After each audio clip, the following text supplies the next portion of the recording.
कि हमारे सर पर भी इश्क का भूत चढ़ा था। और क्या बताऊं यारो, हमारा भी इश्क से पाला पड़ा था। एक लड़की थी मेरे घर के सामने जो मुझे अच्छी लगने लगती है, और ये उम्र ही कुछ ऐसी थी जो हम दोनों को प्यार करने पर मजबूर कर देती है।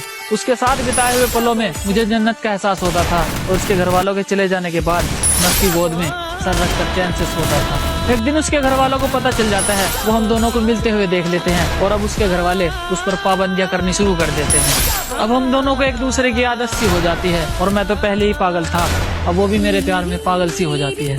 अकेला प्यार से ही पेट नहीं भरता, उसके लिए खाना भी पड़ता है, और घर ऐसे ही नहीं चलता, उसके लिए कमाना भी पड़ता है।